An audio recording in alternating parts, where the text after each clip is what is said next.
Marquer l'élan de solidarité entre ses compatriotes autour d'un repas communautaire, tel est l'objectif visé par cette visite de courtoisie effectuée par Georges Baga dans le département des Timboué à la veille du nouvel an 2025. La foi en Dieu nourrit ton Nous courage avons et te donne la force de persévérer, même dans les partenaire, moments les plus sombres.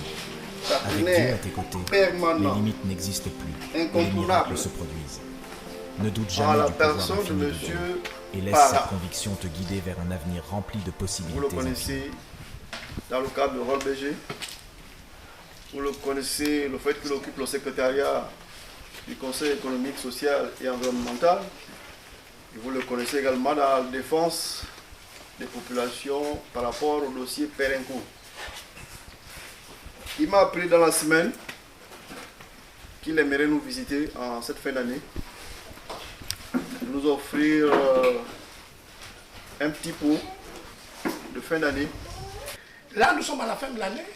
J'ai, comme l'a dit le chef, sollicité de sa part que nous puissions ensemble, dans la fraternité, dans l'amour, n'est-ce pas, partager un verre pour marquer vraiment la solidarité entre nous, la symbiose, l'entente et la construction vraiment de nos localités.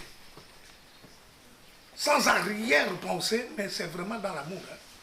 Au cours de ce périple effectué dans les différents villages du canton Lagune Ngoé et du canton Orimbon Komi, avant de clôturer dans la commune d'Omboué, le premier secrétaire du Conseil économique, social et environnemental de la transition a eu l'occasion d'échanger avec les siens sur les réalités observées dans cette partie de la province de l'Ogooué-Maritime. Ici, dans le canton Ngoé, c'est le canton où il y a plus de richesses dans le département et la province de l'Ogooué-Maritime. Le pétrole passe par ici.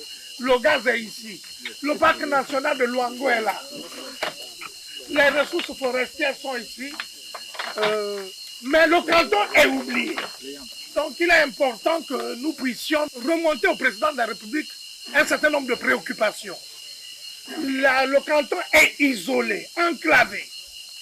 Il n'y a pas de moyens pour écouler les produits. Le soutien manifesté à l'endroit des autorités de la transition suscite de l'espoir auprès de ces populations qui souhaitent voir des améliorations concrètes dans leur localité. Les réalités sont flagrantes. Nous avons tous été en joie. Nous avons pleuré parce que le 30 août était pour nous quelque chose d'exceptionnel. Et sera toujours quelque chose d'exceptionnel autant pour moi. Mais pour nous ici en Pemba-Niambié et dans le canton Ngoé, tout ne s'arrête pas au 30 août. Nous voulons voir des actes. Le natif des Timboué a ainsi offert gracieusement des présents dans les différents villages parcourus, notamment des lampes et radios solaires, ordinateurs portables avec imprimante, moustiquaires imprégnés, des vivres, des cadeaux de Noël pour enfants, la liste est longue.